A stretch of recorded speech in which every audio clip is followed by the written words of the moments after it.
What was my worst travel day experience? Great question. I would love to tell you. So this story starts with a breakup and ends with my dog dying.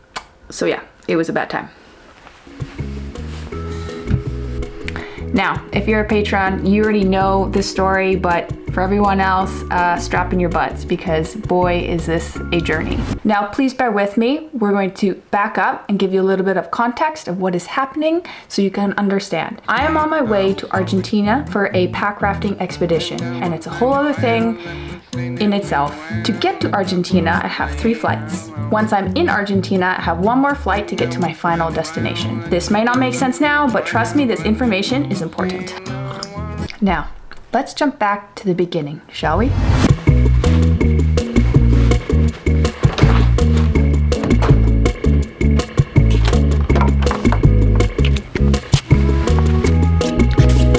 I generally don't talk about my relationships on my channel, but for the sake of the story, I'm going to today. So, let us begin.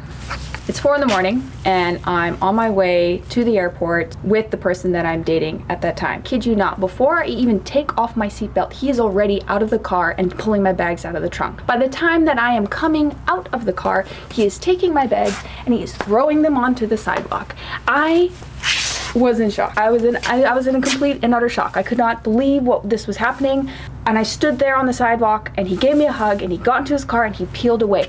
The tires were screeching as he was pulling away from the airport. Collecting myself, I was ready to call him and ask to just rip him a new one, but I was like, you know what, Tatiana? Let's not make a decision from rage and just take a minute, okay?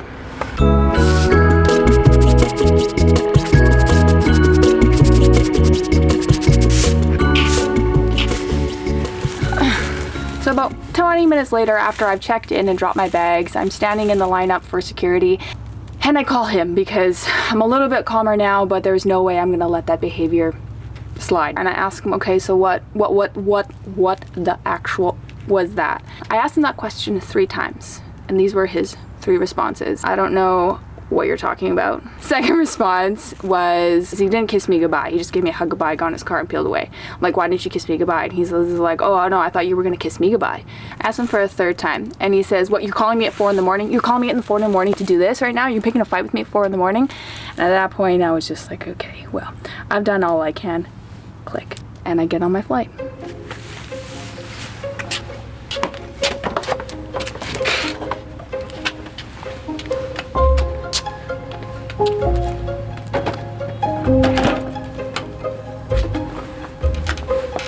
So I get onto my first flight and it goes relatively well, other than being a complete and emotional wreck after what just happened at 4 in the freaking morning before my big trip.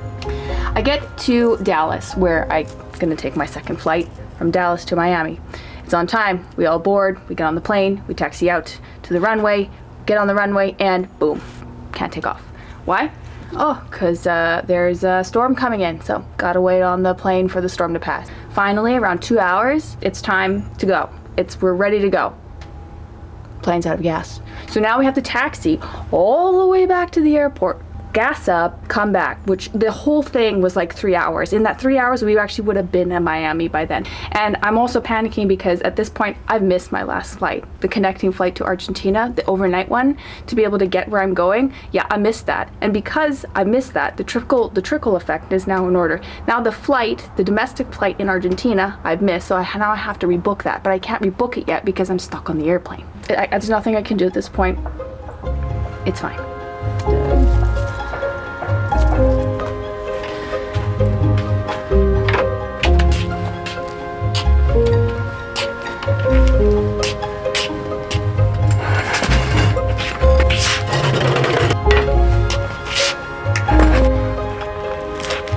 Now, we're finally in the air. Before taking off, I got confirmation that my flight to Argentina has been rebooked for the next evening, and I was just gonna have to deal with the domestic flight in Argentina later. The flight goes okay. We land in Miami quite late just because of the kind of day it was. Of course, we get to Miami and we have a medical emergency and no one can get off the plane, so we have to wait even longer. Man, I can tell, like, the heat on that plane in terms of like people's attitudes, not good, not good. But I also knew that I was at the mercy of the whole situation, so I wasn't about to get all worked up about it. We are now at the Miami airport. I decide I'm gonna go to the help desk and maybe they can give me a voucher for a hotel since I have an unplanned stay in Miami now. I get to where the help desk is, and I kid you not, the line was like from the desk and down the airport. At this point, it doesn't really freaking matter because I got nowhere to be, I got nowhere to stay. I could just stay in the airport realistically if I wanted to. Didn't really want to do that. So I just decided to stand in the line.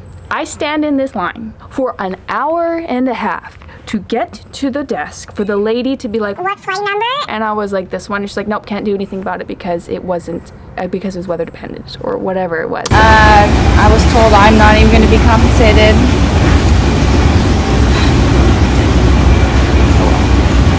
I stood in that line for an hour and a half for no reason. I'm not gonna get a voucher. And now I have to figure out what I'm gonna do. I end up booking a hotel just because the flight is not till 9 p.m. the next day, which means I literally have like 24 hours to kill. It's past 10 p.m., so there's no more shuttles, and an Uber ride was gonna cost close to $30 for literally 3 minutes, and I was like, no way, I'll walk. Get out of the airport, I walk, and I kid you not, it starts raining.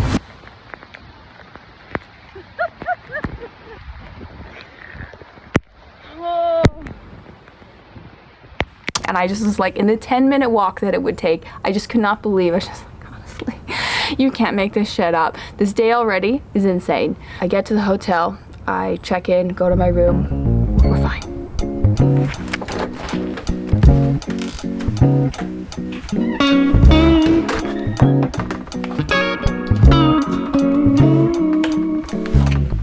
At this point, I have a day in Miami before my flight to Buenos Aires, Argentina. I just take the day, run some errands, talk to my therapist because I'm still a bit of an emotional wreck at this point, and I make it to the airport. This flight goes fine, and I arrive in Buenos Aires at 6 in the morning.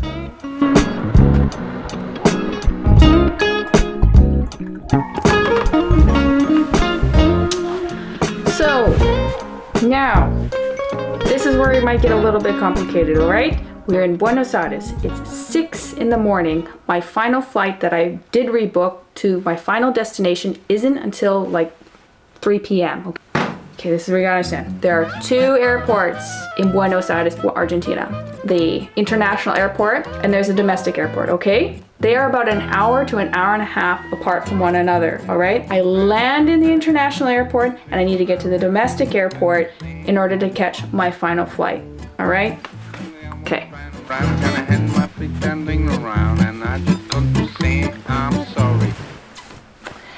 Okay.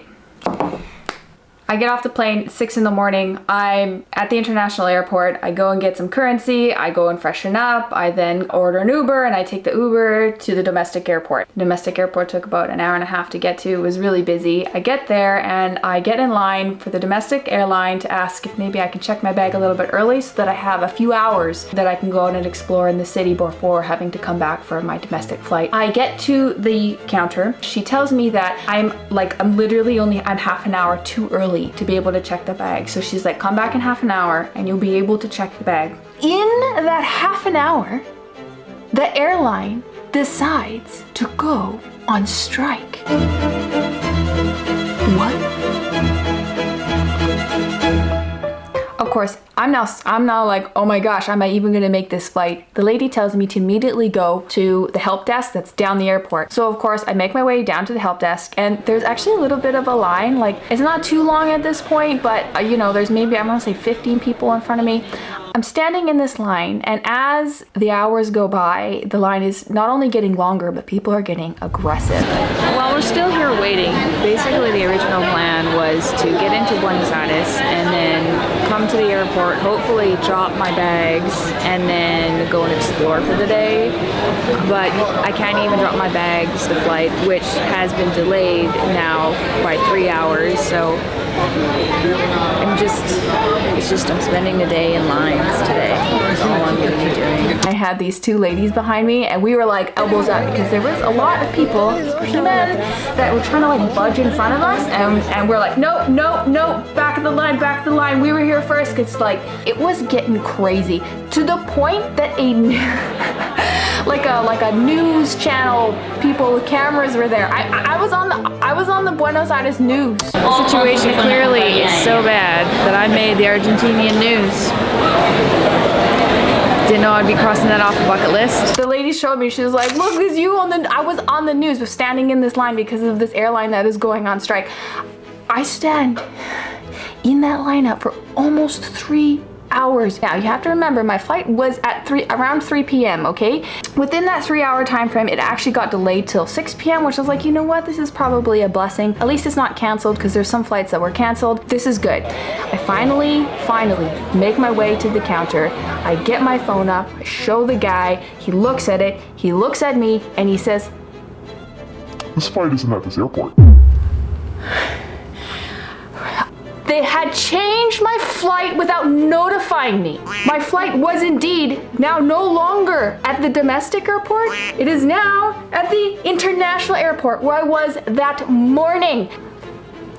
I was like, well, I gotta go, right?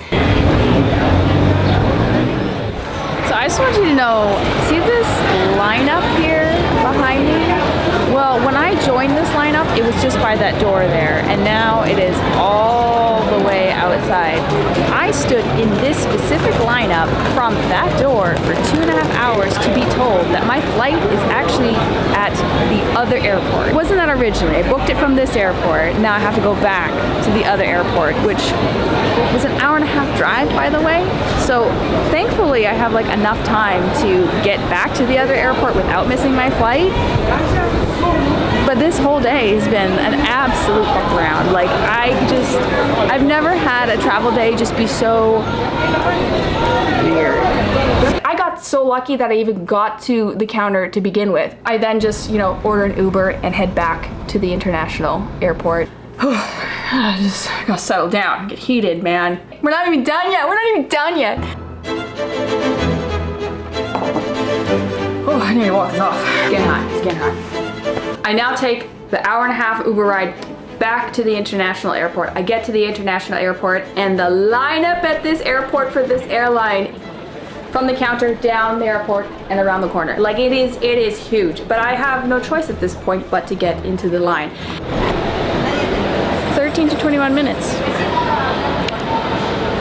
It's a lie. I'm just at the mercy of the situation. My flight hadn't been canceled yet. I already spent way more money than I was anticipating having to rebook this flight to begin with. I'm just gonna stick it. I'm gonna stand in this line and we're gonna make it. I stand again in that line for 3 hours. They're trying to get people from other flights through the line first, who I guess who have flights sooner than ours, but it's sort of like we're encroaching that time where it's like you're gonna have to delay the flight if half the flight isn't there, right? I think everyone in my lineup is from Mendoza, so I think there's some hope that they're not just going to leave all of us here. It's madness. I have not gone to the bathroom at this point. I have not eaten at this point since 6 a.m., okay? It is now 3 p.m. and I'm standing in line and I'm waiting to get to the counter and they hold us. I am so close to the finish line. Literally checked bags right there, but the line was in front of me and I'm just like, the line hasn't moved in 20 minutes and if we don't start moving, I'm gonna miss this flight.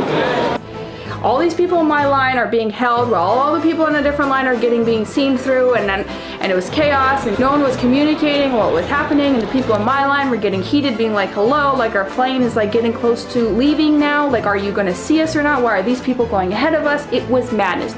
Again, but all we could do was wait. My flight is now boarding in 15 minutes. I got here at 6 a.m. It is now 5 p.m. and my flight is boarding in 15 minutes. That is how long I've been standing in lines. Madness. We're gonna make the plane. I can take a breath and it's gonna be fine. There's no way it could get worse, right? Wrong. Of course, it couldn't be that easy. Here I am getting on the flight going to Mendoza, and of course, out of the 2 people whose bags didn't show up, mine was one of them. I have one of 2 bags, and the one bag that I'm missing, of course, is the bag that doesn't have the air tag in it, because I only have 1 air tag. Oh my gosh, so of course they're like, you know what, you just gotta go visit till number 1, 2, 3, 4. Oh yeah? There's another line. It is like 9 p.m. I am so over this. Oh. I'm gonna come back later. Like honestly, this is what I'm about to do, is come back later. As much as the good attitude that I did have throughout the whole thing, I was like, that was the final straw for me. I was like, no, again, this is a tomorrow problem, and hopefully tomorrow I'm just gonna have better luck. All right, I get in an Uber, I head to the Airbnb where everybody's waiting. It was really nice to reconnect with some people who I hadn't seen in a while, as well as there were some newcomers.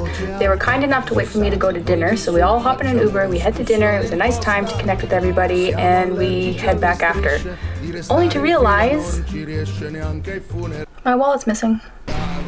Now at this point, everybody's kind of like, we're all kind of laughing at my situation. While it was a complete shit show, I've made it to where I needed to be, you know, but the wallet going missing kind of was what did it in for everyone. It was the thing that made it not funny anymore. So everyone just kind of got really quiet and went to bed.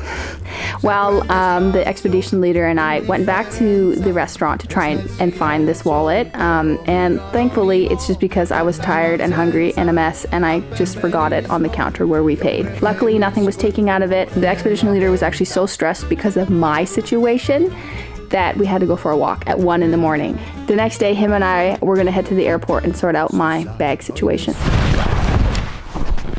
One lucky person. I know. I mean, after the situation. I find it funny when she said, what happened?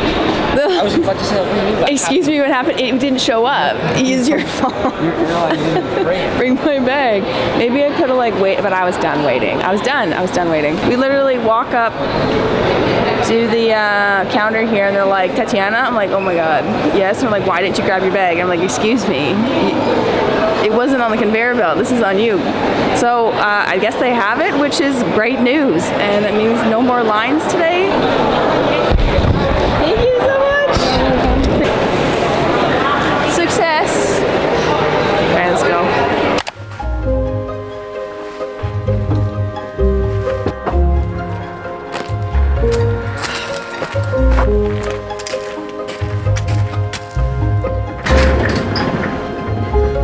I got my bags like pretty much immediately. We didn't have to do anything, and our expedition could finally begin.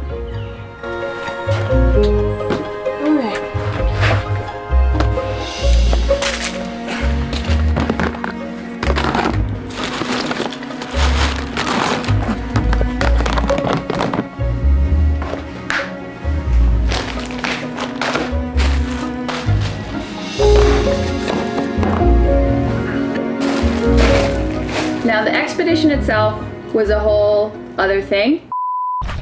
This is incredible. They call it homemade bread. Oh my God.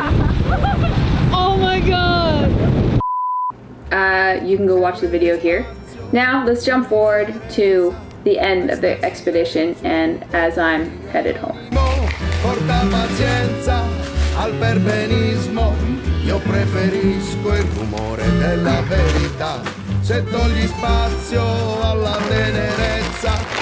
Okay, so we are on our way back from the expedition and we're staying in this Airbnb. We get to this Airbnb quite late, and when we get there, nothing's working. No hot water, heat is on and it's hot out. Some of the fans that they have aren't working. It's just like, it's like one thing after the next with this place. Eventually we all decide to find a different Airbnb because this is just not cutting it. We get back into the trucks. We drive around till like 2 in the morning trying to find a place to stay. Show up to the first hotel, go in, nope, sorry, there's no room. I'm like, okay, that's fine, just go to the second hotel, show up, nope, sorry, there's no room. Third hotel, fourth hotel, 10th hotel, nope, sorry, there's no room. We're like, what is going on? We find out there's an expo in town. Literally everywhere is booked. Eventually, we're like in like shady hotel, and this one lady in one of the shady hotels says she knows of a place. It's kind of like on the outskirts of town. But you know, it's gonna be a place to stay. We make our way there. Luckily, they did have rooms available for us for 7 people, and we finally go to bed. We were able to find a place where we could all stay, and we have a nice, lovely day. So I think. I have my flight booked for early the next day. Now 10 p.m. in the evening, and I go online to just like check in because I hadn't done that yet. And I get online, I look at the thing, and guess what? Flight's already taken off. How? They changed my flight to the day prior without notifying me. So it is 10 p.m. at night. The flight that I was supposed to take out home the next day at 7 a.m. had taken off at 7 a.m. that morning. There's no notification that it was changed. None at all. This flight was gone. It was gone at this point. And I was just like, what the hell do I do? Now we're all together, like trying to find out how the hell am I supposed to get back home. Look at the bus route. It would be too late and it would take 12 hours. Get a taxi guy. And same deal, I wouldn't make it in time and the money is not really worth it. I was lucky enough to find a flight that had 3 spots left on it that leaves the next morning. I had to drop an extra almost $600 that I was not prepared to spend to be able to catch this flight. You know, and you'd think that the rest of the trip kind of went well. Well, I already told you how the story's gonna end, so let's just get to it, shall we? So the flight home goes well, get home, 2 days later, get COVID. That kind of sucks. 2 days after that, my dog dies. This photo is the last photo I have of us together. I obviously had COVID in this photo and she was being really, really needy. She was being really, really needy that day. And she really wanted cuddles, and she's not a cuddly dog. She really wanted cuddles, but I couldn't touch her because I had COVID and I was worried that I'd spread it on her coat and the family would get it or whatever, you know? I just don't want to touch her because I had COVID, but she was being really needy. And I didn't realize that the next day would be like the day that she left. And now I look back and realize she was trying to say goodbye, and I didn't really get to say goodbye to her, you know? Not properly.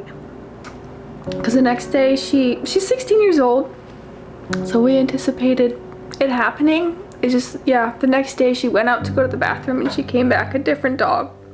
So she she just had like doggy dementia, but like it had escalated from like 0 to 100 in the time frame of going out to pee and coming back.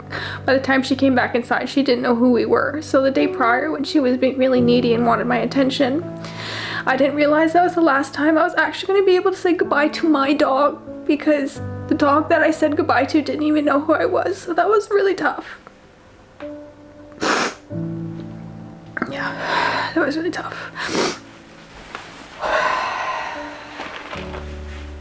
That all happened in November of 2024. It is now July 2025 when I'm sharing this story. And as of 3 weeks ago, we can now add 2 more members to our family.